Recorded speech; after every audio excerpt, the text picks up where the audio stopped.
اعوذ باللہ من الشیطان الرجیم بسم اللہ الرحمن الرحیم اللہم صلی علی سیدنا محمد وعلی آل سیدنا محمد وصحبہ سیدنا محمد وبارک وسلم۔ آج کا ہمارا ٹاپک ہے ربا یعنی سود، اس کا معنی مفہوم، اس کی اقسام، قرآن و حدیث کی روشنی میں اس کی حرمت، پھر اس کے معاشی مفسدات، دیگر اس کی جو قباحتیں ہیں وہ آپ کے سامنے اس کی انفارمیشن آپ تک پہنچائی جائے گی۔ تو ذرا توجہ طلب معاملہ ہے۔ زکوٰۃ کی بات ہم نے کی، تو زکوٰۃ یعنی جو اس کا الٹرنیٹیو ہے، سود کا الٹرنیٹیو، سود کی جو متبادل اساس ہے، یہ بکس بھی لوگوں نے لکھی ہوئی ہیں۔ تو اس حوالے سے خاص طور پہ جب ہم سود کے معاملے میں اس کو جب ڈسکس کرتے ہیں، زیر بحث لاتے ہیں، جب تک یہ گویا کہ اس کا جو ہے نا حل، سود کا حل زکوٰۃ کی صورت میں ہمارے سامنے آتا ہے۔ جہاں پہ میں نے آپ سے بات کی تھی سودی نظام، اور وہاں پہ آپ اندازہ لگا لیں کہ وہاں پہ زکوٰۃ کا کوئی سسٹم نہیں ہے، اور یہ حقیقت ہے۔ اسی طریقے سے جہاں پہ زکوٰۃ کا نظام ہو وہاں پہ سود خود بخود ختم ہے، ایک دوسرے کی ضد ہے۔ تو بہرحال آتے ہیں ہم اس طرف کہ ربا، سود یہ ہے کیا؟ سود جو ہے یہ فارسی زبان کا لفظ ہے، اس کا معنی ہے نفع، اس کے مقابلے میں زیان کا لفظ استعمال ہوتا ہے جس کا معنی ہے نقصان۔ مثلا ہم کہتے ہیں کہ فلاں دو آدمیوں کی دوستی سود و زیان سے بالا تر ہے، یعنی کہ نفع نقصان، یعنی پرخلوص دوستی ہے، نفع نقصان والی بات نہیں۔ تو قرآن مجید میں سود کے لیے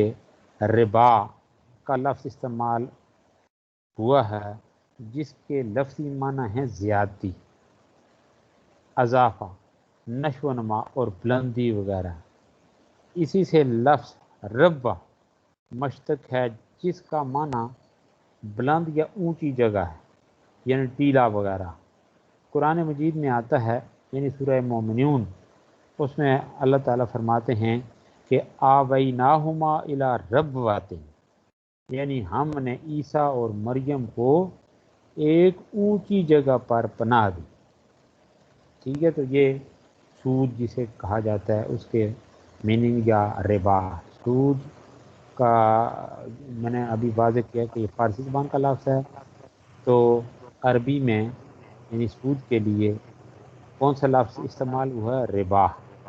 اور اس کے معنی کیا ہیں؟ زیادتی، اضافہ، نشو و نما اور بلندی۔ تو ابھی آیت کے حوالے سے میں نے مزید واضح کیا کہ اللہ فرماتے ہیں آبیناہما الی ربوۃ، یعنی ہم نے عیسیٰ اور مریم کو ایک اونچی جگہ پر پناہ دی۔ شرعی اصطلاح میں رأس المال یعنی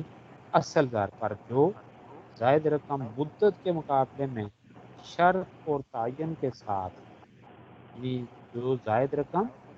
مدت کے مقابلے میں شرط اور تعین کے ساتھ دی جائے وہ سود یعنی ربا ہے۔ گویا کہ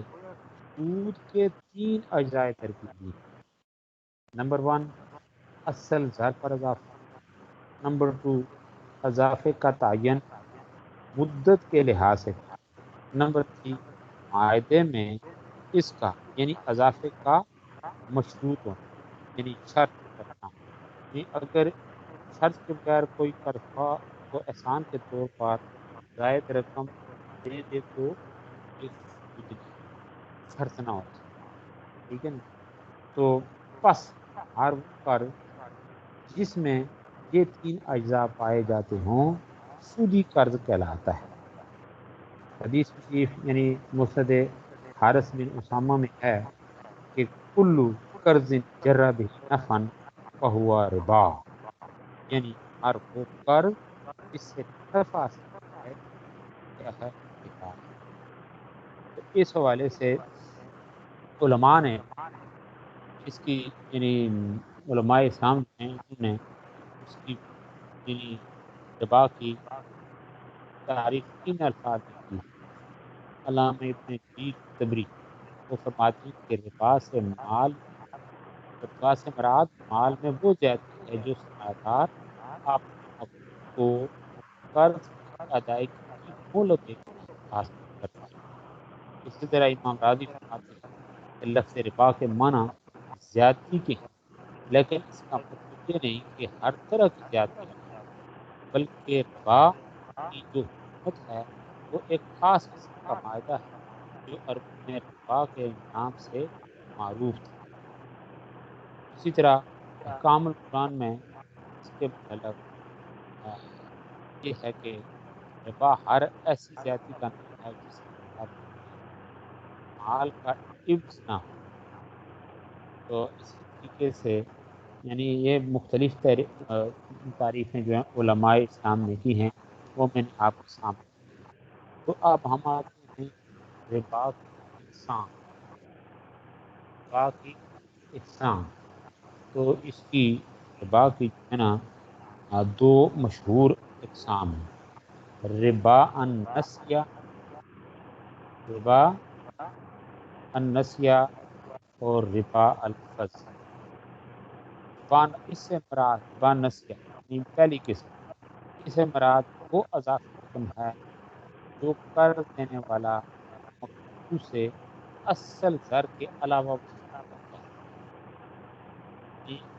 ربا النسیہ۔ اس سے مراد وہ اضافی رقم ہے جو قرض دینے والا مقبوض سے اصل زر کے علاوہ وصول کرتا ہے۔ تو اس کو یعنی ربا القرآن کا نام بھی دیا گیا ہے، ربا القرآن۔ یعنی اس کے علاوہ ربا نے اس کے اور بھی جو دیگر نام ہیں ان میں یعنی ربا القرآن، ربا الدیون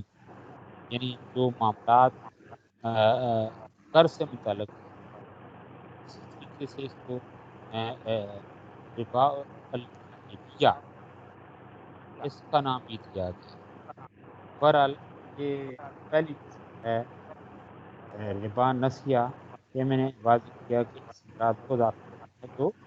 قرض والا سے اصل زر کے علاوہ وصول کرتا ہے، ربا النسیہ کہلاتا ہے۔ دوسرا ہے ربا الفضل، اس سے مراد وہ زیادتی ہے جو ایک ہی جنس کی دو چیزوں کے دست بدست لین دین، ایک ہی جنس کی دو چیزوں کے دست بدست لین دین میں ہو۔ مثلا یہ اس کی مثال ہے، اور اس حوالے سے حدیث مبارکہ بھی آپ نے پھر سے نظر رکھی۔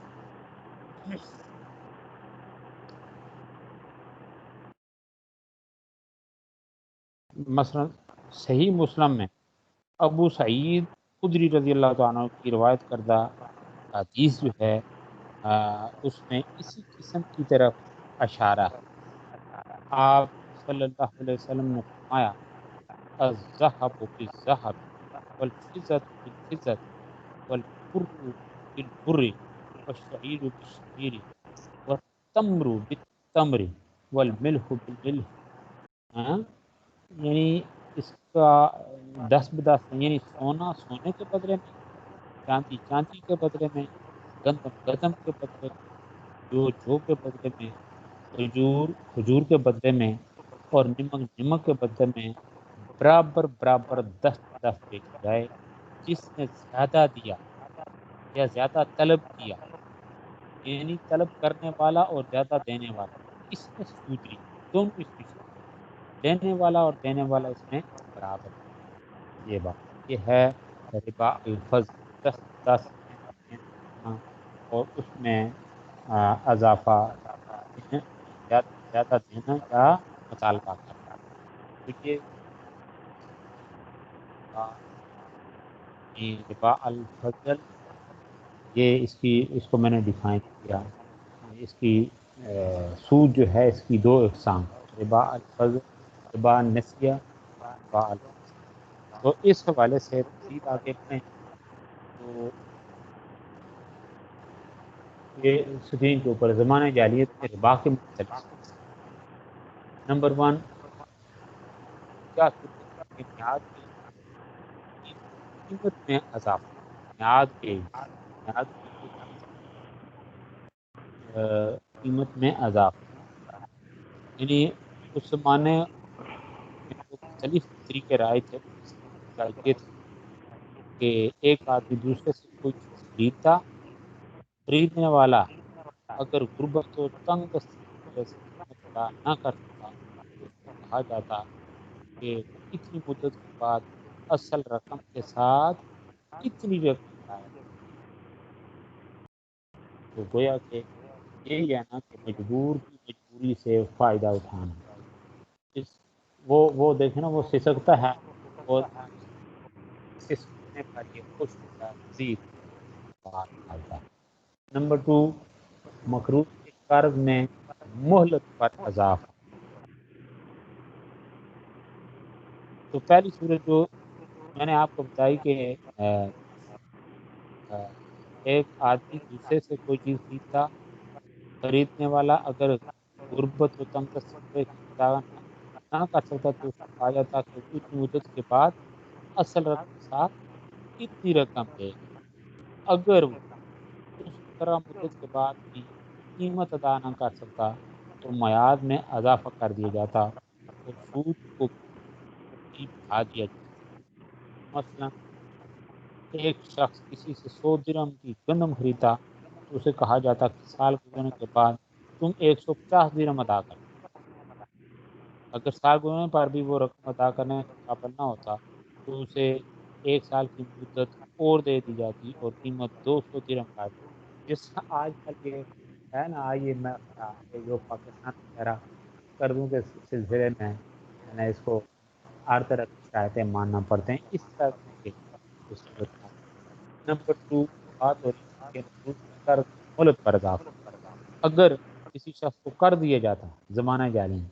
جب قرض کی ادائیگی کا وقت آتا تو قرض خواہ مقروض سے کہتا کہ یا تو میری رقم ادا کر، یا تو میری رقم ادا کرو یا اس میں زیادتی قبول کرو، یعنی یہ فوراً دیکھیں نا مجبور کر لیتے تھے۔ اچھا اگر مقروض کے پاس رقم ہوتی تو وہ ادا کر دیتا، ورنہ زیادتی کو قبول کر کے 1 سال کی اور مہلت لے لیتا۔ چنانچہ اگر مقروض کے ذمہ 100 درہم واجب الادا ہوتے تو دوسرے سال 200 درہم ہو جاتے، پھر بھی ادا نہ کر سکتا تو تیسرے سال 400 درہم ہو جاتے، یعنی اضافہ در اضافہ۔ اور اس دوران کیا پتا پھر آج کل تو صورت حال یہ ہوتی ہے کہ لوگوں کے اعصاب ہی جواب دے جاتے ہیں، باقی مسائل معاملات پھر وہ اور کچھ نہیں تو پھر خودکشی کے لیے تیار ہو جاتے ہیں۔ پھر ہمارے ہاں جو سسٹم رائج ہے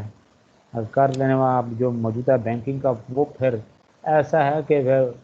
اس کی عزت نفس باقی چیزیں اس زمانے بھی کیا محفوظ تھیں، لیکن آج اور زیادہ یعنی اس انداز میں کہ جینے کے قابل نہیں چھوڑ جاتا ہے، ان کی جائیدادیں باقی جو کچھ وہ بیچاروں کے پاس ہوتا کیا ہوتا تو قرض ہی نہ لیتے، لیکن جو عادتاً لیتے ہیں بعد میں پھر اس کا اس سود کی وجہ سے اس نحوست کی وجہ سے سب کچھ پھر یہ کہ داؤ پہ لگ جاتا ہے، ٹھیک ہے، وہ پھر ان کا اپنا رہتا ہی نہیں سارا۔ نمبر نیکسٹ یہ تھا کہ قرض دینے سے پہلے ہی اضافے کی شرط، ایک صورت یہ تھی، یعنی جو مختلف طریقے رائج تھے زمانے جاہلیت میں سود کے، تو اس میں سے ایک طریقہ یہ بھی تھا کہ قرض دینے سے پہلے ہی اضافے کی شرط لگا دی جاتی تھی، یعنی سود خوار کسی کو 100 درہم کر دیتا تو طے کر لیتا تھا کہ مقروض ہر سال یعنی 100 درہم کے ساتھ اتنی رقم ادا کرے گا، تو ظاہر ہے جس کے پاس پیسہ ہے تو اسی طرح پیسے سے پیسے، ٹھیک ہے، مال سے مال۔ تو یہ تھا یعنی زمانہ جاہلیت میں ربا کی جو مختلف صورتیں وہ یہ تھی۔ اب ہے بیع اور ربا میں فرق کیا ہے، اس فرق کو بھی ذرا ذہن نشین کر لیں کہ جب سود کی حرمت کا یعنی اعلان ہوا تو سود خواروں کی طرف سے سود کے حق میں یہ دلیل دے گی کہ جب دوسری اجناس کے لین دین میں نفع حاصل کرنا درست ہے تو روپیہ جو ایک جنس ہی ہے اس کے لین دین میں اگر نفع لیا جائے تو اسے کیوں حرام قرار دیا جائے؟ اس کے جواب میں یعنی اللہ تعالیٰ نے فرمایا کہ دونوں میں بڑا فرق ہے۔ بے کو اللہ نے اس کے فوائد کی وجہ سے حلال کیا ہے اور سود کو اس کے نقصانات کی وجہ سے حرام کیا ہے، اس لیے ان دونوں کو ایک جیسا نہیں کہا جا سکتا۔ جیسا کہ ارشاد ربانی ہے کہ وہ کہتے ہیں قالو انما البیع مثل الربا، تو وہ کہتے ہیں کہ بے بھی تو سود ہی کی طرح ہے۔ وحل اللہ البیع وحرم الربا، کہ حالانکہ اللہ نے بے کو حلال اور سود کو حرام کیا ہے۔ گویا کہ ایک اعتراض ہے نا ذاتی تسلی اور تشفی کے لیے، لیکن یہ انسان کو دیکھنا چاہیے کہ کیا میرا وہ حجت اعتراض وہ ویلڈ ہے یا اللہ کا حکم؟ تو ظاہر ہے جو اللہ کی مانے تو پھر وہ اپنے خواہشات اس کو جنازہ نکالنا پڑتا ہے۔ خواہشات تو انسان کو کہاں میں نے آپ کو بتایا تھا کہ یہ خواہشات الہی نہ آتا ہے کہ نفسی سوال فہان آفی روضۃ الندامہ ترتا ہو کہ اللہ یہ میری جو خواہشات ہیں نیک، یہ جو نیکوکار لوگ ہیں جن کو اللہ تعالیٰ کا خوف ہو، ان کا یہ ہوتا ہے کہ اللہ اگر میں اپنی خواہشات کی طرف چل پڑوں جس طرح یہ مجھے میری خواہشات چلانا چاہتی ہیں تو میں شرمندگی کی چراگاہ میں چڑھتا پھروں۔ تو یہاں پہ نفسانی خواہشات یعنی اللہ کی مان، تو بے یعنی خرید و فروخت جو ہے اور ربا میں جو فرق ہے وہ یہ ہے کہ تجارت میں انسان روپیہ لگاتا ہے، پھر محنت کرتا ہے، اپنی ذہنی صلاحیتیں صرف کرتا ہے، لیکن اس کے باوجود اس کا نفع یقینی نہیں ہوتا۔ اس کو کاروبار میں نفع بھی ہو سکتا ہے اور نقصان بھی، لیکن سود خار میں اپنا فالتو پیسہ کسی دوسرے کو دے کر بغیر کسی محنت مشقت کے اپنا نفع جو ہے وہ یقینی بنا لیتا ہے، یعنی اس میں نقصان کا بالکل احتمال نہیں ہوتا، بالکل۔ اب یہ دیکھیں یہ طریقہ کوئی یہ جو ہے نا نفع و نقصان وہ پرافٹ ہے پی ایل ایس اکاؤنٹ، اس میں ظاہر ہے جس کو لاز ہو تو پھر اب وہاں سے تو یہ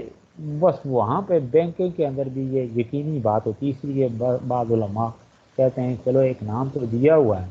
یعنی وہ اس کو مثالوں سے اس طرح سے انہوں نے واضح کیا ہے کہ جس طرح کوئی شخص یعنی یہ کہہ دے کہ بھائی شراب کی بوتل کے باہر کوئی اور وہ لیبل لگا دے، تو یہ فرق۔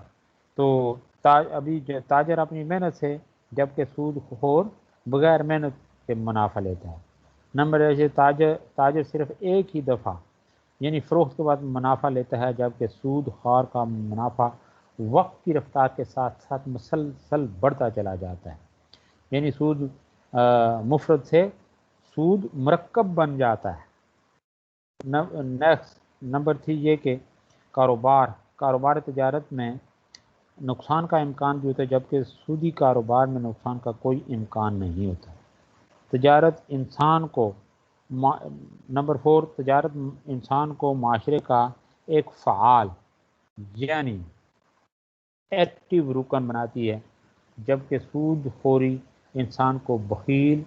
خود غرض، بے رحم، سست اور کاہل بنا دیتی ہے۔ اس سے کیا ہوتا ہے کہ غریب سے غریب تر اور امیر سے امیر تر ہوتا جاتا ہے۔ پھر یہ کہ تجارت کے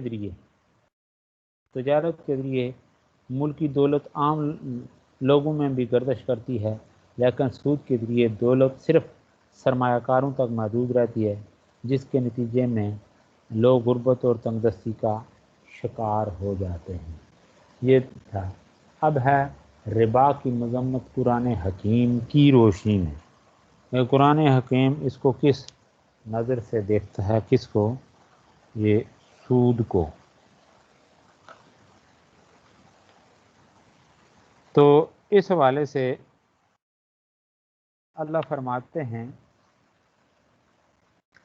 کہ الذین یاکلون الربا، کہ وہ لوگ جو سود کھاتے ہیں، یہ سود کھاتے رہتے ہیں، اس سے باز نہیں آتے، ان کی حالت کیا ہوتی ہے؟ اللہ فرماتے ہیں کہ وہ نہ کھڑے ہو سکیں گے سوا اس کے کہ جیسے وہ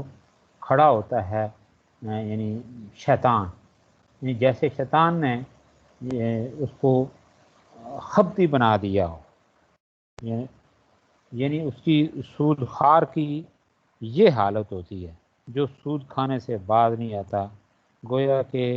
وہ ایسا ہوتا ہے جس طرح کہ شیطان نے اس کو خبتی بنا دیا ہو، یعنی اس کے حواس ہی قائم نہیں رہتے، ادھر ادھر کی جو ہے نا بے پر کی اڑاتا رہتا ہے، بے ڈھنگی بات کرتا ہے،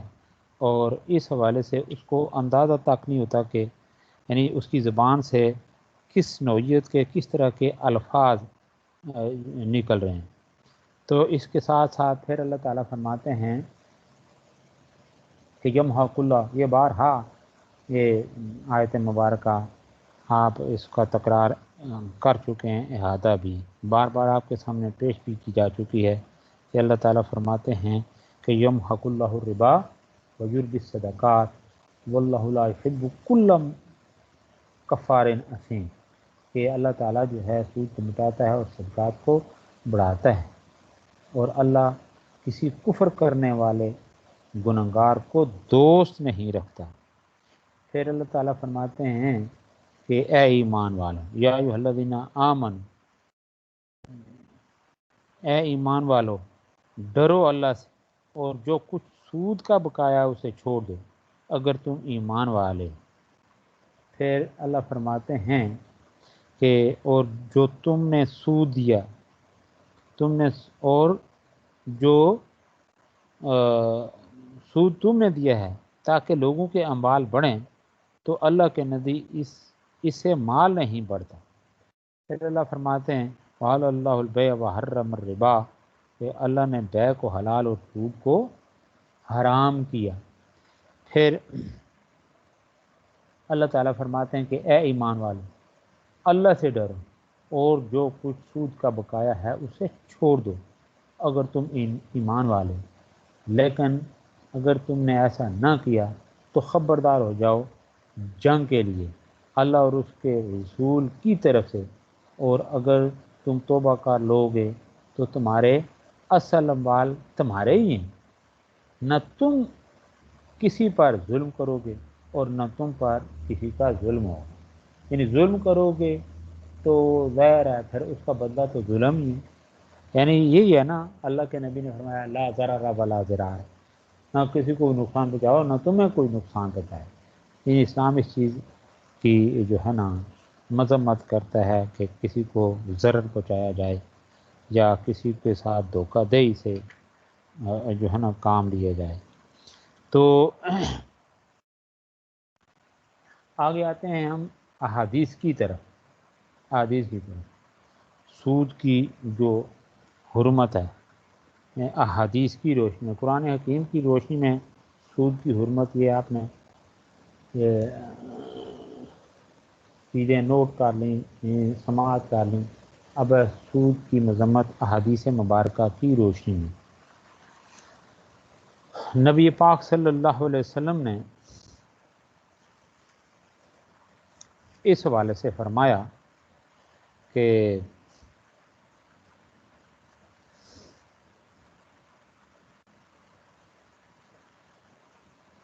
سات ہلاک کرنے والی چیزوں سے بچو، یعنی یہ صحیح بخاری میں ہے کہ اللہ کے نبی صلی اللہ علیہ وسلم نے فرمایا سات ہلاک کرنے والی چیزوں سے بچو۔ پوچھا گیا یا رسول اللہ وہ کیا ہیں، یہ کون سی؟ تو آپ صلی اللہ علیہ وسلم نے فرمایا کہ اللہ کے ساتھ کسی کو شریک ٹھہرانا، جادو کرنا، ناحق قتل کرنا، سود کھانا، یتیم کا مال کھانا، میدان جنگ سے منہ موڑنا،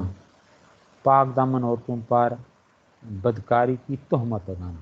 یہ 7 چیزیں۔ نمبر 1 یعنی اللہ کے ساتھ کسی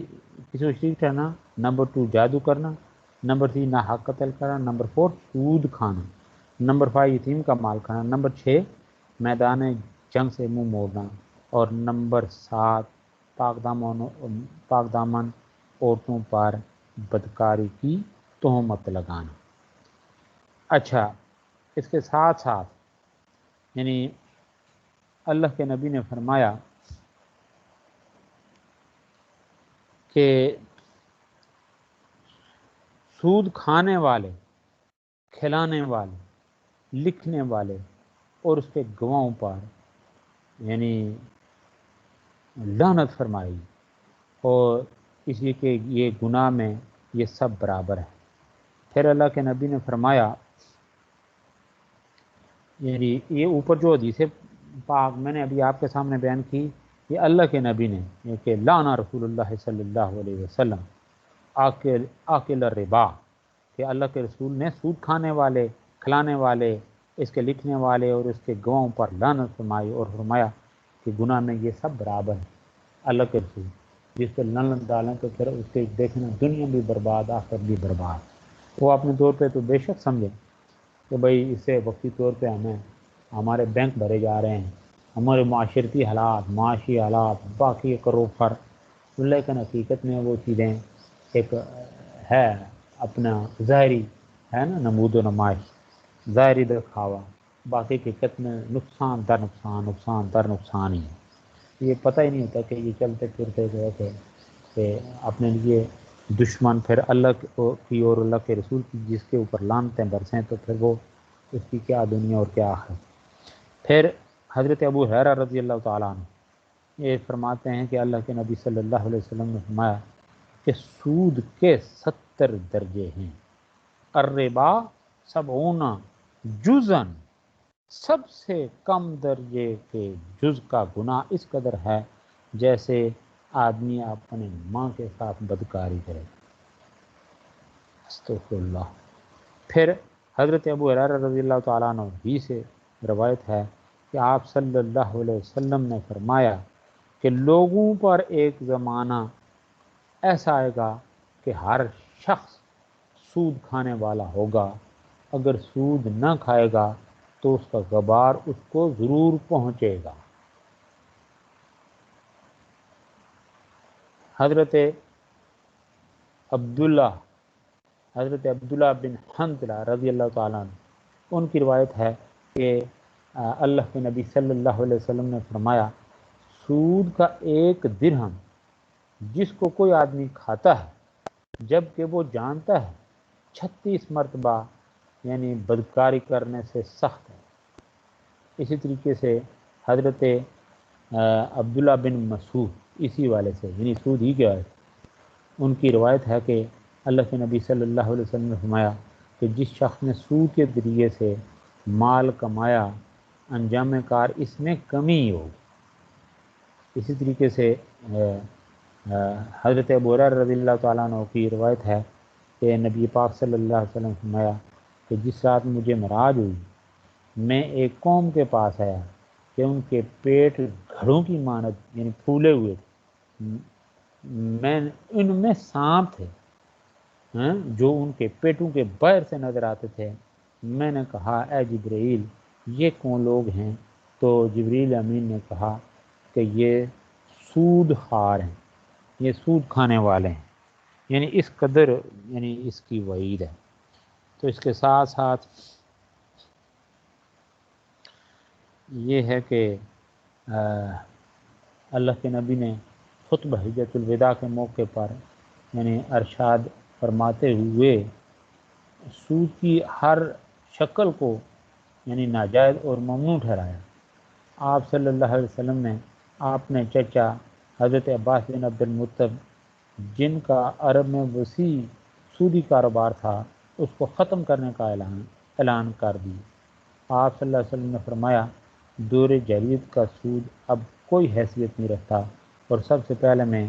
عباس بن عبد المطلب کے سود کو ختم کرتا ہوں۔ تو آپ صلی اللہ علیہ وسلم نے اسلامی ریاست میں ذمیوں کو بھی یہ اجازت نہیں دی کہ وہ سودی کاروبار کریں۔ اسی حوالے سے یہ واقعہ جو ہے کہ نجران کے عیسائیوں کو جب اسلامی حکومت کے تحت اندرونی خود مختاری دی گئی تو معاہدے میں حضور صلی اللہ علیہ وسلم نے یہ وضاحت کر دی کہ اگر تم سودی کاروبار کرو گے تو معاہدہ امن ختم سمجھا جائے گا اور ہمارے اور تمہارے درمیان حالت جنگ بحال ہو جائے گی۔ اسی طریقے سے جو ہے فقہا ہیں، یہ تو تھا نا اللہ کے نبی صلی اللہ علیہ وسلم کا فرمان گرامی، فقہا نے اس ضمن میں کیا کہا ہے، ذرا یہ بھی سماعت کر لیں کہ فقہا نے یہ جو حدیثیں میں نے آپ کے سامنے بیان کی، قرآن مجید کی جو آیتیں ہیں، اس سے فقہا نے اخذ کیا ہے کہ یعنی رہنے کا مکان، کھانے کے برتن، پہننے کے جو کپڑے اور آلات حرفہ جو ہیں، صرف ان کو جو ہے نا، یعنی اس صورت میں کہ اگر کوئی شخص یعنی یہ اس سے باز نہ آتا ہو، سودی معاملات سے باز نہ آتا ہو، تو یہ چیزیں جو ہیں پہننے کے کپڑے، آلات حرفہ، ان چیزوں کو جو ہے نا ضبط کرنے کی اجازت نہیں ہے۔ ادروائز باقی جو چیزیں یہ سودی کاروبار کی صورت میں جو کچھ وہ کسب کرے، کمائے، اور ساری چیزیں اس کی جو ہے نا وہ ضبط کر لی جائیں، یعنی جو کچھ مال وہ کمائے سود کے ذریعے تو اس کا جو مال ہے وہ ضبط کی جائے۔ تو عبداللہ بن عباس کی رائے ہے کہ سود خوار جو ہے اس کو توبہ پر مجبور کیا جائے، اگر توبہ نہ کرے اور سود خوری سے باز نہ آئے تو اسے قتل کر دیا جائے۔ پھر اسی طرح حضرت حسن بصری کی رائے ہے کہ سود خور کو اس وقت تک قید میں رکھا جائے جب تک کہ وہ سود خوری سے توبہ نہ کرے۔ اسی طریقے سے ایک اور یہ روایت جو میں نے آپ کے سامنے بیان کی ہے کہ یہ چیزیں تو اب یعنی عصر حاضر میں تو اس حد تک ہیں، جو میں نے ابھی حدیث آپ کے سامنے بیان کی کہ اللہ کے نبی نے فرمایا کہ لوگوں پر ایک ایسا زمانہ آئے گا کہ ہر شخص یعنی سود کھانے والا ہوگا، اگر سود نہ کھائے گا تو اس کا غبار اس تک ضرور پہنچے گا۔ تو اس والے سے یعنی اس کی جو یعنی وعید ہے سود کے والے سے، یعنی قرآن مجید میں اور حدیث کی صورت میں جو چیزیں ہمارے سامنے آتی ہیں، اس کی جو وعید سامنے آتی ہے، اسے فقہا نے یہ کیا اخذ کیا ہے کہ اگر ایسا شخص یعنی جو سودی کاروبار سے باہر نہیں آتے تو اس کا مال ہی ضبط کر لیا جائے، ٹھیک ہے نا۔ لیکن یہ کہ جو اس کے کپڑے وغیرہ باقی جو ضروری چیزیں اس کے علاوہ باقی ساری چیزیں جو ہیں اس کی ضبط کر دی گئیں، گویا کہ یہ اسلام کسی صورت میں جو ہے نا یہ سودی کاروبار کی، سودی لین دین کی اجازت نہیں دیتا، بلکہ اس کی حوصلہ شکنی کرتا ہے۔ اسلام چاہتا ہے کہ ان ذرائع سے جن کی تفصیلات میں نے آپ کے سامنے رکھی ہے، مثلا زکوٰۃ ہے، صدقات و خیرات ہے، انفاق فی سبیل اللہ، باقی میراث، یعنی دیگر جو ذرائع ہیں نا گردش دولت کی، دولت کے اندر گردش ہو، کلا یکون دولتاً بین الاغنیاء میں، اور پھر یہ جو مجبور ہیں، ضرورت مند ہیں، ان کے ساتھ صلہ رحمی کا معاملہ کیا جائے، ان کو بھائی سمجھا جائے۔ پھر جس طرح یعنی وہ مجبور ہیں تو انسان کو یہ احساس کرنا چاہیے کہ کل وہ بھی کسی طرح سے گردش دوران، گردش زمانہ کی سبب یہ غربت ان پہ بھی آ سکتی ہے، اور تاریخ میں کئی ایسے واقعات تو ان کے ساتھ گویا کہ اسلام ہمدردی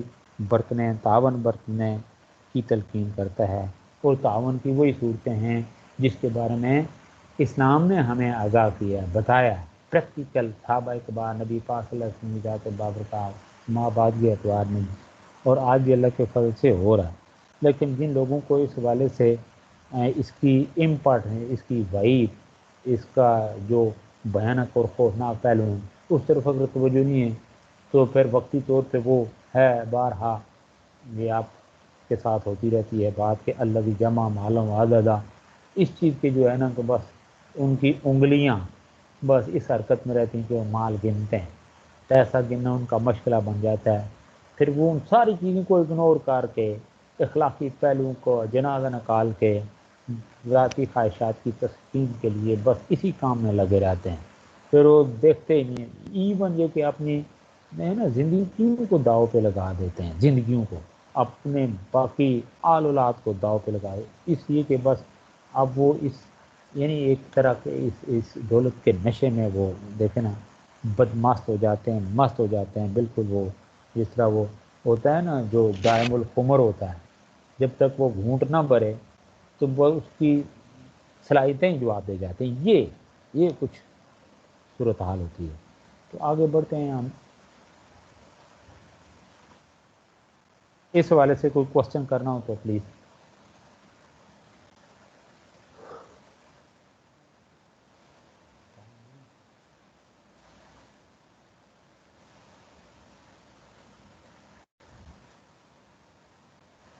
ہاں جی،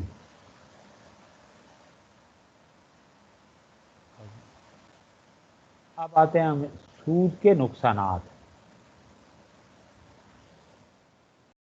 سود کے مفسدات، یعنی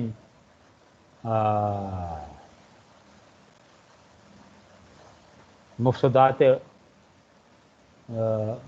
سود، اس حوالے سے میں نے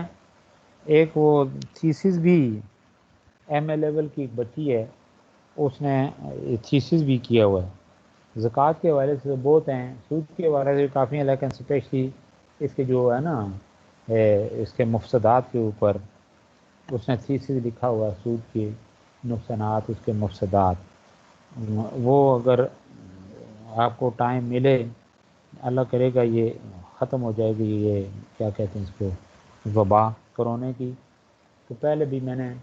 آپ کو اس حوالے سے آگاہ کیا تھا، پھر آپ وہ تھیسس بھی دیکھیں، کافی رہنمائی اس سے بھی ملے گی۔ بہرحال یہ تو ایسی بات ہے نہیں ہے، سود کے حوالے سے تو بے تحاشا میٹیریل ہے، پوری ایک بک ہے مولانا مودودی نے، اس کا ٹائٹل ہی سود ہے، آپ کے اس میں بھی سلیبس میں بھی شامل ہے۔ تو یہ چیزیں بھی کافی بہرحال کفایت کرتی ہیں جو کچھ بک کی صورت میں آپ کے پاس ہوں گی۔ تو اس کے جو ہے نا اخلاقی بھی ہیں، روحانی بھی، معاشرتی، اقتصادی، ہر لحاظ سے نقصانات ہی نقصانات، ٹھیک ہے نا، خاص طور پہ روحانی، معاشرتی، یعنی کس پہلو پہ ہماری جو معاشرت ہے اس دیکھیں نا ان کا اقدار بھی تو اسلام ہی نے، ان معاشرتی اقدار کا تعین بھی اسلام ہی نے کیا ہے، یہ چیز ان اقدار کے اندر اوپر ضرب لگاتی ہے، معاشی جو اقدار ہیں ان کا تعین بھی اسلام نے کیا ہوا، ان کے اوپر بھی یہ جو ہے نا یہ سود یہ ضرب لگاتا ہے۔ تو اس کے ساتھ ساتھ مذہب کے حوالے سے تو پھر یہ ہے کہ یہ اس کے اوپر بھی دیکھنا ہے اسکرین سے، اللہ اور اس کے رسول کے ساتھ یہ ہے ہی جنگ۔ تو بہرحال یہ کہ سود جو ہے اس کی شدت وعید کی اس حد تک ہے کہ قرآن حکیم اور حدیث نبیہ میں بہت سے ناپسندیدہ امور کے بارے میں نشاندہی کی گئی ہے، مثلا چوری ہے، قتل و غارت ہے، رشوت ہے، ملاوٹ ہے، یہ سارے تو ہیں افعال کبیہ، افعال کبیہ ہی ہیں، ناپسندیدہ یعنی افعال ہیں، لیکن یہ سوال پیدا ہوتا ہے کہ اللہ تعالیٰ نے یہ اس معاملے میں اس قدر سخت الفاظ میں کیوں تنبیہ فرمائی ہے، اور اللہ فرماتے ہیں کہ وہ لوگ جو اس سے بھاگ نہیں آتے اللہ اور اس کے رسول کے ساتھ اعلان جنگ کے لیے تیار ہو جائیں۔ یہاں آپ دیکھیں نا اس قدر وعید ہے کہ بالکل اسلام اس چیز کو برداشت نہیں کرتا۔ تو جنگ میں کیا ہوتا ہے؟ جنگ میں یہی ہوتا ہے کہ پھر دونوں طرف سے جب لڑائی ہوتی ہے، مقاطع شروع ہوتا ہے، تو ظاہر ہے گردنیں اترتی ہیں۔ تو گویا جو لوگ اس فعل سے بھاگ نہیں آتے تو وہ دیکھیں اللہ اور اس کے رسول کے ساتھ اعلان جنگ کے مرتکب ہوتے ہیں۔ تو اس کے ساتھ ساتھ اخلاق حسنہ جو اس کی تباہی، میں نے ابھی بتایا، اخلاقی اقدار کا جنازہ نکلنا شروع ہو جاتا ہے اور اس کے اندر گراوٹ پیدا ہوتی ہے۔ اچھا جی، یہ انسانی جو اخلاق ہیں یہ دو قسم، اخلاق حسنہ اور اخلاق سیئہ، یعنی اخلاق حسنہ جو ہے وہ ان کے اندر جو ہے نا تباہی آنا شروع ہو جاتی ہے، گراوٹ شروع ہو جاتی ہے، اور اس کے مقابلے میں اخلاق سیئہ یعنی برے اخلاق وہ جو ہے نا یعنی ایک طرف رحم دلی ہوتی ہے، محبت مودت اور بھائی چارے جیسی وہ جو ہے نا اخلاقی اقدار ہیں، دوسری طرف کیا ہے، یہ بے رحمی، بخل ہے، خود غرضی ہے، اور یہ جو ہے نا جس کو محبت یہ اس کا وہ جنازہ نکل جاتا ہے، اس لیے کہ یہ چیز وہاں پہ آڑے آتی ہے، کیا چیز، یہ سود آڑے آ جائے۔ سود کہتا ہے کہ بھائی اگر میں نے وہ خلوص کا مظاہرہ کیا تو یہ محبت تو وہ تو ظاہر ہے، پھر اگر وہ خلوص برتے گا تو ظاہر ہے اس کو اس سے دستبردار ہونا پڑے گا، لہذا وہ پھر اس ٹریک کے اوپر چلتا ہے کہ جو اس کا جی چاہتا ہے۔ تو اس حوالے سے اسلام انسان کو اخلاق حسنہ کے زیور سے آراستہ کرنا چاہتا ہے، وہ مسلمان معاشرے کا ایک ایسا فرد بنانا چاہتا ہے، یعنی اسلام جو اپنی جائز کمائی سے تمام متعلقہ افراد کی ضروریات کو پورا کرنے پر ہر وقت آمادہ رہے۔ جائز ضروریات کیا ہیں کہ ظاہر ہے اس کے پاس اگر وقتی کھانے پینے کے لیے، رہائش کے لیے، باقی تو اگر یہ صاحب استطاعت ہے تو پھر دیکھیں نا وہ انفاق فی سبیل اللہ کے والے سے ہم کتنی باتیں وہ پڑھ چکے ہیں، پھر یہ سلون کا مادہ جن قول العفو کے والے سے کتنی باتیں، لیکن کیا ہے کہ وہ اپنی جائز کمائی سے تمام متعلقہ افراد کی ضرورت کو پورا کرنے پر ہر وقت آمادہ رہے، اس پر دولت کی محبت غالب نہ ہو، بلکہ اللہ اور رسول کی محبت میں یعنی دن رات اسے دوسروں پر خرچ کرے۔ لیکن سود ایک ایسی لعنت ہے جو سرمایہ دار کے دل میں خود غرضی، کساوت کہتے ہیں، مطلب بالکل وہ سخت دل ہو جاتا ہے، کساوت قلبی، زر پرستی جیسی مضمون صفات، وہی ہے والذین یکنزون الذھب والفضہ ولا ينفقونها فی سبیل اللہ، تو گویا کہ وہ الذی جمع مالا وعددا یحسب ان مالہ اخلدا، یہ سمجھتا کہ اس کے بغیر بس میرا گزارا نہیں، وہ اسی طرف دن رات وہ اپنی گویا کہ اس کو یہ جو ہے نا زر پرست بن جاتا ہے، اس کو الہ پرست ہونا چاہیے، یہ زر پرست بن جاتا ہے، یہ ہوتا ہے۔ پھر یہ ہے کہ وہ جو ایسا شخص جو ہوتا ہے یعنی سود خوار، وہ اپنا مال فلاح عامہ جو ہے، رفع عامہ کے کاموں پر خرچ نہیں کرتا، اس سے صرف اپنا مفاد عزیز ہوتا ہے، اس لیے دوسروں کی مصیبت پریشانی اس کی قطعاً پرواہ نہیں کرتا، بلکہ وہ غریب اور محتاج کی تنگدستی جو ہے، اس کی غربت کو دیکھ کر وہ الٹا خوش ہوتا ہے، ٹھیک ہے نا، میرا وہ کیا ہے، اس کا کیا ہے،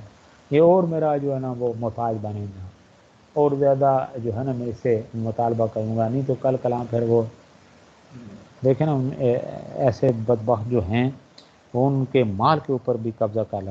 کر لیتے ہیں، مکانات، اچھا پھر اس کے ساتھ ساتھ وہ چاہے زمین ہے یہ اس طرح وہ دیکھا مختلف اوچھے ہتھ کنڈے استعمال کرتے ہیں۔ پھر یہ کہ امداد باہمی کا فقدان، یہ بھی گویا کہ ایک لحاظ سے اخلاق حسنہ جو یہ دوسروں کی امداد کرنا، یہ اخلاق عالیہ فاضلہ میں آتی ہیں جنہیں، تو یہ کمی واقع ہوتی ہے اس سے امداد باہمی، اسی کے اسلام انسانوں کے مابین باہمی ہمدردی اور جو ہے نا امداد باہمی کے اصول کو فروغ دینا چاہتے ہیں۔ وہ ایک ایسے معاشرے کے قیام کا خواہاں ہے جس کے افراد ایک دوسرے کے دکھ درد میں شریک ہوں، دوسروں کی مصیبت کو محسوس کریں، لیکن جس معاشرے میں سودی کاروبار کا رواج ہو وہاں انسانی ہمدردی اور اخوت و محبت کی فضا کبھی پیدا نہیں ہو سکتی۔ سود خوار بے بس انسان کی مجبوری سے ناجائز فائدہ اٹھاتا رہتا ہے اور مصیبت زدہ کا خون چوسنا اس کا محبوب ترین مشغلہ بن جاتا ہے، یعنی کہ اس کو اسی میں پھر ہے مفت خوری کی عادت، جس معاشرے میں سودی کاروبار و عام مفت خوروں کا طبقہ پیدا ہو جاتا ہے، سود کی وجہ سے ساہوکار معاشی جدوجہد کی ضرورت محسوس نہیں کرتا، اسی اس کو پتہ ہے نا بیٹھے بٹھائے پیسہ آ رہا ہے، پیسہ یہ بانٹ رہا ہے، اضافہ لے رہا ہے، پھر اس کے بعد یہ دیکھنا ایک سے اضافہ دوسرے سے اضافہ، جس کو جو مجبور کو دے تو اس کی مجبوری سے ناجائز فائدہ اٹھا کے تو پھر اس کو یعنی محنت اور مشقت کرنے کی کیا ضرورت ہے۔ تو وہ کہ اس طرح کیا ہوتا ہے کہ ایک مختوروں کا ایک بڑا طبقہ وہ پیدا ہو. تو اس والے سے یہ اس طرح یہ جو ہے نا یہ طبقہ یعنی معاشرے کا ایک بے عمل جو ہے نا وہ طبقہ بن جاتا ہے. یعنی یہ طبقہ جو ہوتا ہے نا معاشرے کے لیے جو ہے نا محنت سے آ رہی ہے اور پیسے کے استعمال سے پھر مزید دولت کی ان کو حاصل کرنے کی ایک عادت اور لت پڑ جاتی ہے. پھر ہے سستی و کاہلی. سود دے کر قرض لینے والا یعنی سود دے کر قرض لینے والا بھی اس یعنی اس درجہ کا قائل ہو ان دونوں سست ہو جاتا ہے کہ وہ مستقبل کی یعنی بالکل موہوم سی یعنی امید پر برابر قرض لے کر گزارا کرنے کا عادی ہو جاتا ہے. اس طرح ایک طرف یعنی چاند سود کھانے والوں کے پاس سرمایہ بڑھتا اور منجمد ہوتا رہتا ہے اور دوسری طرف قائل اور سستی کے باعث مفلی اور غربت یعنی دونوں. سستی قائلی وہ بھی اس لیے کہ اس کو بیٹھے بٹھائے یہ چیزیں یعنی وہ مفت خور بنتا ہے اور اس طرف اس کو اندازہ ہے کہ آج نہیں تو کل نہیں تو پھر ایک ایک چیزیں گھر کی یعنی ایک ایک کر کے. اور یہ حقیقت ہے میں نے خود پرسنلی کئی لوگوں کو دیکھا ہے کہ جو اگر کہ دیکھیں نا یعنی سود تو نہیں دیتے وہ رحم دل اور خدا ترس لوگ یعنی اس کی جو ہے نا معاشرتی حالات اس کے کھانے پینے کے معاملات کے اوپر ترس کھا کے اگر اس کی سپورٹ کرنا شروع کر دیتے ہیں لوگ تو پھر اس کو عادت پڑ جاتی ہے. پھر وہ ایک بلکہ ہمارے اپنے دیکھیں نا یہ یونیورسٹی میں ایک دو ایسے افراد ہیں بیچارے اللہ تعالیٰ ان کے حالات بدلیں لیکن ان کو عادت پڑی ہوئی ہے. وہ کہیں ٹیچروں سے وہ کہتے ہیں سر اتنا چاہیے ہمیں کوئی تھوڑے پیسوں کی ضرورت ہے اس کا کرتے کرتے ہی ہر ایک کو بدھو بنا دیتے ہیں یعنی ایسے ہیں. تو اس طرح جو مانگنے والے ہیں نا اسے یا سود لینے والے مانگنے والے بس اوقات ان کو اس طرح عادت پڑ جاتی ہے کہ ان کو یہ آسان. پھر جب یعنی ایسے لوگوں کو ضرورت پڑتی ہے تو اکا دکا اپنے گھر کی چیزیں نیلام کرنا شروع کر دیتے ہیں. تو ان چیزوں کی بھی اسلام نے ایک طرف مذمت کی ہے یعنی سود کی اور اس طرح بے عمل آپ بیٹھے رہیں سستی کالی کا شکار ہوں محنت کو اپنا شعار نہ بنائیں. اور اس محنت کی اہمیت کے حوالے سے جو آپ نے آیات احادیث پڑھی کہ جو شخص محنت کرتا ہے پھر اس شخص کی کیا آپ دیکھیں کہ شان ہے کہ جس کو اللہ کے نبی نے محنت کی وجہ سے اس کے ہاتھوں کے اوپر اللہ کے نبی نے بوسہ دیا اور فرمایا کہ کفان یحبہم اللہ تعالیٰ کہ ان ہتھیلیوں سے اللہ تعالیٰ محبت فرماتا ہے. پھر یہ کہ جو سود ہے یہ معاشرے اور معیشت دونوں کے لیے تباہ کون ہے. سود یعنی اسلام چاہتا ہے یعنی اسلام کا یہ اصول ہے کہ معاشرے کے لیے جو چیز مفید ہے وہ جائز اور جو معاشرے کے لیے نقصان دہ ہے وہ ناجائز یعنی معاشرے اور معیشت دونوں کے لیے. اس لیے اسلام نے دولت کمانے کے ایسے تمام ذرائع کی مانگ کیا جو معاشرے کی مجموعی ترقی کے لیے تباہ کن ثابت ہو. لہذا تجارت جو ہے وہ معاشرے کے لیے فائدہ مند ہے جبکہ سود معاشرے کی تباہی یعنی سود میں معاشرے کی تباہی ہے. تو متعدد یعنی قدیم معاشرے سود کی وجہ سے تباہی کا شکار ہو اور آج بھی یہ سرمایہ دارانہ معاشرہ یہ سرمایہ یعنی اس طرح کا جو سسٹم ہے یہ معاشرے کی جڑوں کو کھوکھلا کر رہا ہے یہ سودی نظام. اس کے ساتھ ساتھ نیکسٹ یہ ہے کہ یہ چیز عدل و انصاف کے منافی ہے. سود خوار مالدار ہونے کے باوجود بغیر کسی محنت و کاوش کے ایک طے شدہ منافع حاصل کر لیتا ہے لیکن مقروض محتاج ہوتا ہے اور وہ محنت کاوش اور دماغ سوزی بھی کرتا ہے لیکن اس کا نفع یقینی نہیں ہوتا. تو یہ صورتحال جو ہوتی ہے اس طرح کی یہ کس کے خلاف ہے عدل و انصاف کے جو تقاضے ہیں اس کے خلاف. تو اس حوالے سے علامہ ابن قیم وہ فرماتے ہیں ان کی جو بک ہے اعلام الموقعین اس میں وہ فرماتے ہیں لکھتے ہیں کہ وہ اپنے مفلس بھائی کو سودی کر دیتا ہے یعنی جو سودی کاروبار کرتا ہے اور وہ غریب صرف اس روپیہ کو اپنی ضروریات میں صرف کرتا ہے جس سے کوئی نفع نہیں ہوتا اور نہ مال زیادہ ہوتا ہے، لیکن ساہوکار تو اس سے رقم وصول کرتا ہے اور اس طرح وہ اپنے بھائی کا باطل طریقے سے مال کھاتا ہے نا قرآن جی میں یا ایھا الذین آمنوا لا تاکلوا اموالکم بینکم بالباطل، باطل طریقے سے ایک دوسرے کا مال نہ کھاؤ، اور پھر آگے اور بھی اس کی تفصیلات ہیں۔ پھر یہ ہے کہ یہ اس کے نقصانات، اس کے جو مفسدات ہیں سود کے، ان میں ایک نقصان اور ایک فساد کی وجہ کیا ہے کہ امن کے لیے یہ چیز خطرہ ہے، امن کے لیے۔ سودی معاشرہ میں جب ایک طبقہ دوسرے کی ضروریات سے ناجائز فائدہ اٹھاتے ہوئے مالدار ہو جاتا ہے اور دوسرا غریب اور تنگدستی کا شکار ہوتا ہے تو اس سے کیا ہوتا ہے کہ بغض پیدا ہوتا ہے، کینہ اور حسد کے جذبات وہ ابھرتے ہیں، معاشرے کے افراد کے درمیان کشمکش وہ شروع ہو جاتی ہے اور پھر بڑے بڑے انقلابات رونما ہوتے ہیں۔ اور اس حوالے سے انقلابات کیسے ہیں، میں نے آپ کو وہ رشیا کے حوالے سے بتایا تھا، جب یہ زار کی حکومت وہ اس کا تختہ الٹ کر پہلی اشتراکی کو، اس کے پس پردہ یہی چیزیں تھیں، کیپیٹلزم، اس میں یہی ہے، ہر لحاظ سے آپ نے اخلاقیات کا نہیں دیکھنا، آپ نے کسی اور بات کو آپ نے دیکھنا ہے تو اپنا فائدہ، بس سود اپنے فائدے کے لیے ساتھ ہوئی۔ اسی طریقے سے آپ نے دوسرے کے ساتھ ایگریمنٹ اس طرح کا کرنا ہے کہ اپنے فائدوں کو پہلے، تو اس طرح تو پھر یہی ہوتا ہے کہ اس کا نتیجہ یہ ہوتا ہے کہ جب ایک طرف تعیشانہ طرز زندگی دوسری طرف غربت ہو، تو پھر میں نے آپ سے بات کی تھی کہ اس کا نتیجہ خونی انقلاب کی صورت میں سامنے ہوتا ہے، اور یہ سلوگن ٹھہرتا ہے کہ انقلاب بندوق کی نالی سے برآمد ہوگا۔ تو یہ ہے امن کے لیے یہ چیز خطرہ ہے۔ پھر اس کے ساتھ ساتھ بین الاقوامی کھنچاؤ، اس کی بڑی لمبی چوڑی تفصیلات ہیں، آگے پھر یہ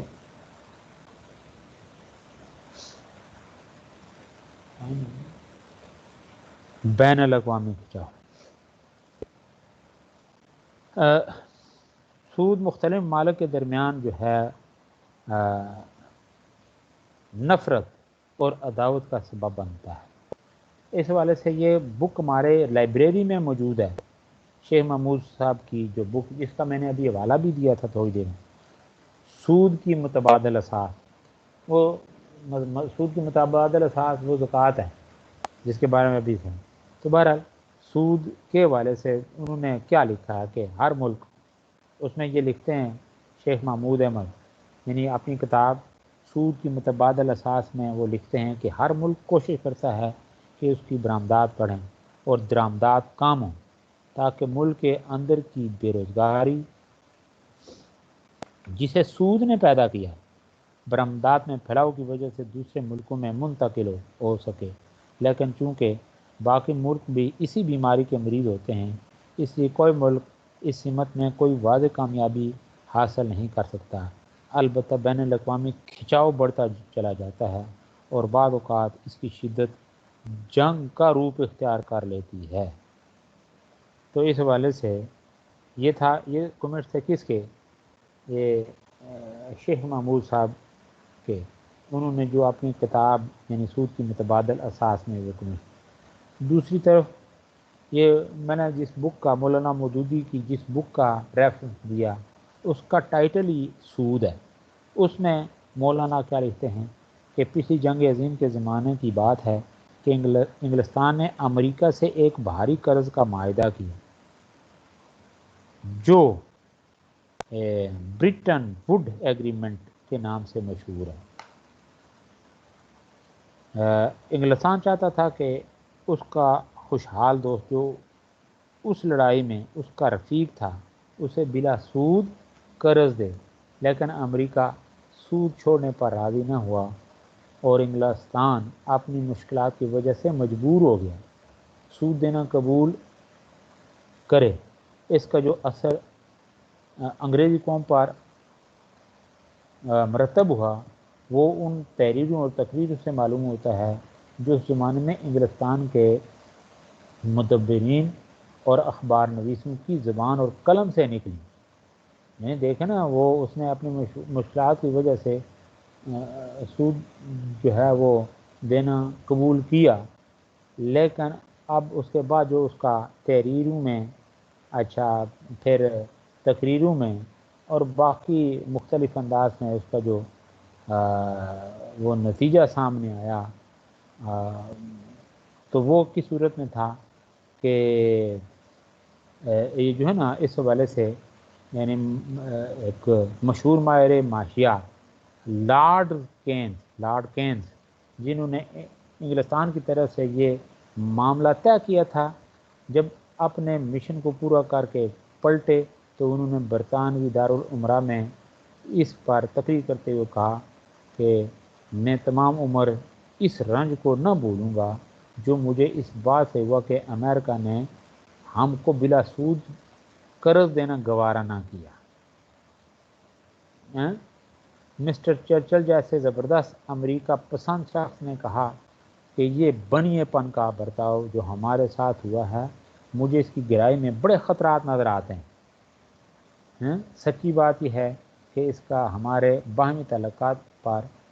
بہت ہی برا اثر پڑا ہے، اور اس وقت کے وزیر خزانہ ڈاکٹر ڈالٹن نے پارلیمنٹ میں اس معاملے کو منظوری کے لیے پیش کرتے ہوئے کہا کہ یہ بھاری بوجھ جسے لادے ہوئے ہم جنگ سے نکل رہے ہیں، ہماری ان قربانیوں اور جفاکشی کا بڑا ہی عجیب صلہ ہے جو ہم نے مشترک مقاصد کے لیے برداشت کی۔ اس نرالے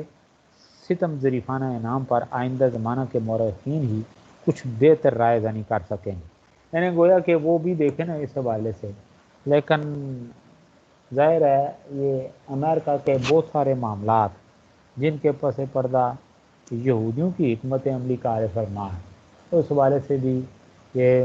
جب ہم تقابل ادیان یہ اس حوالے سے کہ یہ جو یہودی ہیں ان کے اہداف کیا ہیں عصر حاضر میں، اور پھر یہ جو یہودیت کا ارتقاء ساتھ ساتھ پھر یہ جو ان کا قرون متوسط ہے، اس کے بعد پھر یہ جب انہوں نے دیکھے نا ایک نئے عزم کے ساتھ نئے پلان کے ساتھ پھر یہ دیکھے نا انہوں نے یعنی یہ حرکت و عمل میں آئے، پھر دنیا کے اوپر یہ کس طرح سے قبضہ کرنے کے یہ خواب دیکھ رہے ہیں، اس کو عملی جامہ پرانے کے لیے خاص طور پہ یعنی مشرق وسطیٰ میں ان کی جو کارستانیاں ہیں، ان کے جو عزائم ہیں، ان کی جو وجہ اتحاد ہے، اس والے سے کافی میں نے آپ کے ساتھ باتیں کی۔ ان میں سے عام بات ایک یہ بھی ہے کہ وہ چونکہ دوسروں کے ساتھ دوسرے انسانوں کے ساتھ دھوکہ کرنا ان کو مذہبی فریضہ سمجھتے ہیں، وہ سمجھتے ہیں کہ دنیا ہمارے لیے ہے، باقی انسانوں کی حیثیت دیکھیں نا وہ بھیڑ بکری جیسی ہے، ان کو اللہ نے ہماری خدمت کے لیے پیدا کیا ہے، ہم ان کے ساتھ جو چاہیں ان کو اگر قرض دیں تو اس کے ساتھ سود لیں، ان کے ساتھ کسی طرح کا معاملہ کریں اس کے اندر یعنی چالاکی اور ہوشیاری ہونی چاہیے، اس لیے کہ ان کو نقصان دینا، ان کے ساتھ چالاکی کرنا، ہوشیاری کرنا، دھوکہ دینا یہ ہمارے مذہب کا، اس لیے کہ وہ اب تو رات کو چھوڑ کے ظاہر ہے وہ تالمود کی طرف دیکھیں نا سارے وہ ان کے معاملات اس کی تالمود کی روشنی میں طے ہو رہے ہیں، تو ظاہر ہے پھر انہوں نے تو اسی طرح سے کرنا ہے۔ تو بات یہ رہی تھی کہ اس کا ریئیکشن یہ دیکھنا کہ برطانیہ کس طرح یعنی وہ سود جو ہے وہ معاف نہ کرنے کی وجہ سے بغیر سود کے قرض ہے وہ نہ دینے پر دیکھنا برطانیہ میں ریئیکٹ یعنی رد عمل کی صورت میں سامنے آتا ہے، یہ معاملہ میں نے آپ کے سامنے رکھا۔ تو گویا کہ ایک دیکھیں نا جس مذہب میں جس کا اس سے تعلق ہی نہیں ہے، مطلب وہ اتنا برا سمجھتے ہی نہیں ہیں، تو ان کا ریئیکٹ اگر اس قدر ہے تو جہاں پہ اسلام جو اس چیز سے سختی سے منع کرتا ہے، قرآن کریم کی وہ متعلقہ آیات احادیث وہ ہمارے تو سامنے کس طور پہ آ رہی ہیں،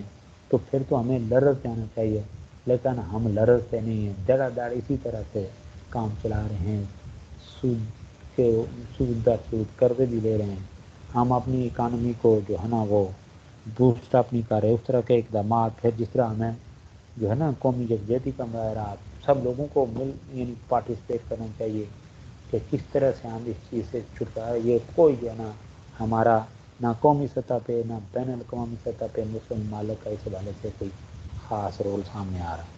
تو نیکسٹ ہے جی، یہ بات ہو رہی تھی بین الاقوامی کھینچاؤ کے بعد، نیکسٹ ہے اسلامی نظام معیشت سے متصادم۔ یہ تو قرآن و حدیث کی روشنی میں یہ ساری باتیں آپ کے ساتھ ہو چکی ہیں کہ اسلام کا معاشی نظام اس سود سے ہر لحاظ سے پاک، پھر اور بہت ساری چیزیں آپ اس سے ریلیٹڈ پڑھ چکے ہیں۔ تو نیکسٹ ہے ارتقاء دولت، یہ بھی ہم زکوٰۃ کے حوالے سے کافی کچھ اس پر بحث کر چکے ہیں کہ ایک طرف زکوٰۃ، صدقات، خیرات، میراث، یہ جو ہے نا یہ گردش دولت کا یہ چیزیں سبب بنتی ہیں۔ دوسری طرف یہ جو ہے نا سود، یہ یعنی ارتقاء دولت کا سبب، یہ کیپٹلزم کے حوالے سے ساری باتیں ہو چکی ہیں کہ گویا کہ جس طرح انسانی جسم کے اندر وہ جو ہے نا خون گردش کرتا ہے تو ظاہر انسان زندہ ہے، تو اگر یہ یعنی منجمد ہو جائے تو یہ چیزیں انسان کی ہلاکت کا سبب بنتی ہیں۔ اسی طرح جو ہے نا گردش دولت بھی جو وہ کسی ملک کی ترقی کے لیے اسی یعنی وہ گردش ہے وہ خون کی حیثیت رکھتی ہے۔ اگر ملکی دولت چند ہاتھوں میں مرتکز ہو جائے تو ملک لاتعداد جو ہے نا معاشی مسائل کا شکار ہو جاتا ہے۔ تو اس کے مقابلے میں یہ مولانا جو ہے نا مناظر حسن گیلانی، یہ آپ کی یعنی ریکمینڈیڈ بکس میں جو آپ کے سلیبس میں شامل ہے اسلامی معاشرت، اس میں وہ لکھتے ہیں کہ جب سود خوار اپنے روپیہ کو سود کی راہ پر ڈال دیتے ہیں تو ان کے یہ جو روپے، یہی روپے ملک کے اکثر افراد کے گھروں میں پہنچ کر آہستہ آہستہ ان کی دولت کو کھینچ کر قرض دینے والوں کی جیبوں میں پہنچا دیتے ہیں۔ اور صدی ڈیڑھ صدی کے بعد یہ تماشا نظر آتا ہے کہ قوم کے اکثر افراد بدترین معاشی لاغری میں مبتلا ہو جاتے ہیں اور محدود چند گھرانوں یا شخصوں کے پاس دولت کا جو ہے نا ورم پیدا ہو، یہ چیزیں ہو جاتی ہیں۔ پھر اسی حد پر آ کر رک نہیں جاتی، ان دولت مندوں کے پاس اگر دولت اور سرمایہ کی قوت ہوتی ہے تو ملک کی اکثریت اپنے پاس جسمانی قوت رکھتی ہے، تنگ آ کر ان سود خاروں کی مالی قوت پر جسمانی قوت کا وحشیانہ حملہ ہوتا ہے۔ پھر اس کے بعد جو کچھ ہوتا ہے وہ کیا ہوتا ہے کہ سلطنتیں تباہ و برباد ہو جاتی ہیں، امن و سکون غارت ہو جاتا ہے۔ یہ دیکھنا یہ ساری چیزیں یعنی ارتقاء دولت کے نتیجے میں یہ چیزیں آ جاتی ہیں۔ پھر نیکسٹ یہ کہ قرض حسنہ کا خاتمہ ہو جاتا ہے۔ قرض حسنہ کہ دوسرے کے ساتھ یعنی محبت، ہمدردی اور جو اس کے خیرخواہی کے جو جذبات ہیں وہ اگر ہوں تو ظاہر دوسرے کا خیال رکھتا ہے انسان۔ اگر یہ چیزیں ختم ہو جائیں تو بالکل وہ گویا کہ اس چیز کی کوئی پرواہ نہیں کہ کوئی یہ ایک نوالے کے لیے کس حد تک ترستا ہے۔ تو اسلام جو ہے وہ عمرا کو یہ ترغیب دیتا ہے کہ وہ حاجت مند افراد کو قرض دیں، قرض حسن دیں تاکہ وہ کوئی کاروبار کر کے روزی کما سکیں۔ تو ظاہر ہے کہ جس معاشرے کے افراد دوسروں کو سود پر قرض دینے کے عادی ہوں گے وہاں کوئی شخص دوسرے کو بغیر سود کے قرض نہیں دے گا۔ ایسے معاشرے میں اگر کوئی اپنے فوت شدہ عزیز کا کفن خریدنے کے لیے ساہوکار کے پاس جائے گا تو اس سے بھی سود کا مطالبہ کرے گا۔ تو پھر یعنی خیرخواہی، محبت، پھر وہ دیکھیں کفن کے اوپر بھی اگر سود لینا شروع کر دیا جائے یا جیسے ہوتا رہا ہے اور تو پھر ظاہر ہے پھر یہ قرض حسن نام بھی کوئی یہ الفاظ کی صورت، باقی پھر عمل کی بات وہ ناپید ہو جاتی ہے۔ پھر نیکسٹ یہ کہ اس سے معاشی استحصال ہوتا ہے، یعنی سود کے مفسدات اور اس کے جو نقصانات ہیں ان میں سے ایک نقصان یہ بھی ہے کہ اس سے یعنی سودی نظام معیشت سے معاشرے کے اندر، معیشت کے اندر استحصال ہوتا ہے۔ تو یہ حقیقت ہے کہ سود معاشی ظلم و استحصال کا سب سے بڑا ذریعہ ہے۔ یعنی اگر ہمارے درمیان رائج نظام معیشت کا تجزیہ کیا جائے تو یہ حقیقت جو ہے خود بخود واضح ہو جاتی ہے کہ ہماری تجارتی بے اعتدالی، اقتصادی بربادی، زراعت کی پامالی، کاشتکاروں کی بدحالی اور عوام کی مفلسی، اور یہ کہ امن کی خرابی اور فتنہ و فساد کا اصل سبب سود خواری ہے۔ یہ وہ چیزیں، یعنی سود اس طرح وہ ہر چیز کو نچوڑ کے رکھ دیتا ہے۔ سود کے استحصالی مظاہرے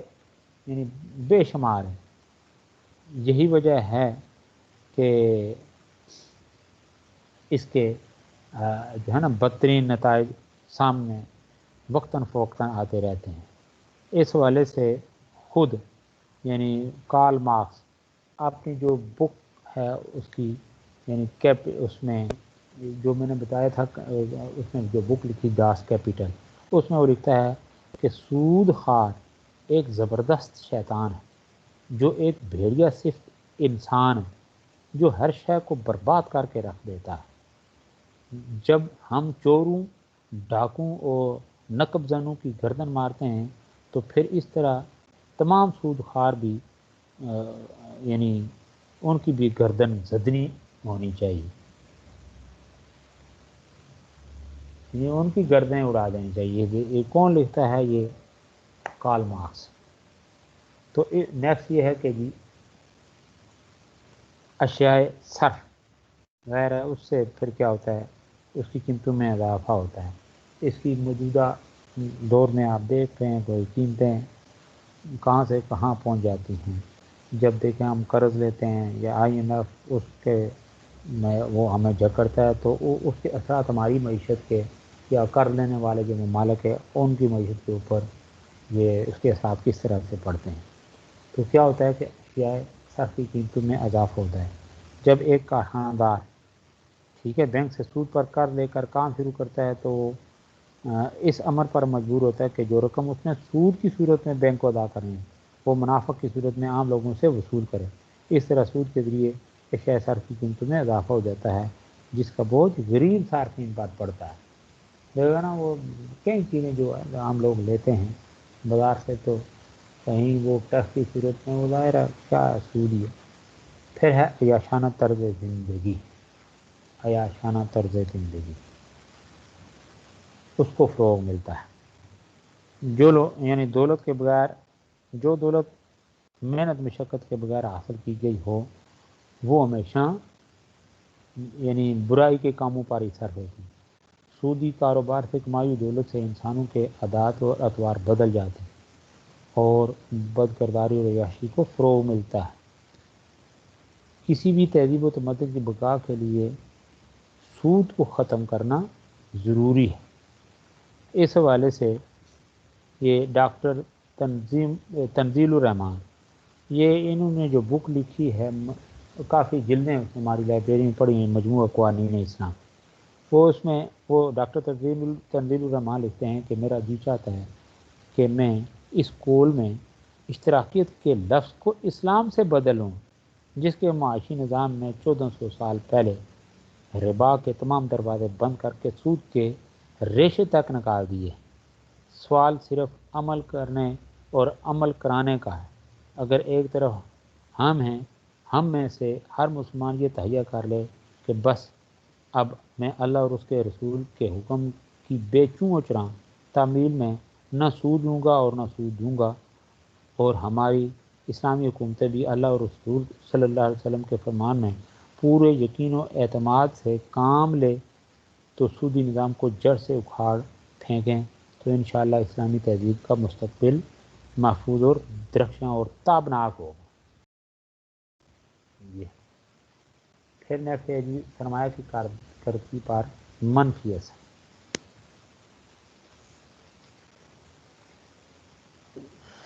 سود کا جو بوجھ ہے، سود کا بوجھ، اس کی وجہ سے سرمایہ کی کارکردگی محدود ہو جاتی ہے۔ تعمیری عمل اتنا نہیں پھیل سکتا جتنا کہ قدرتی وسعت کے اعتبار سے اسے پھیلنا چاہیے، اور یہ نقطہ جو ہے یہ متفق علیہ ہے۔ نیکسٹ یہ ہے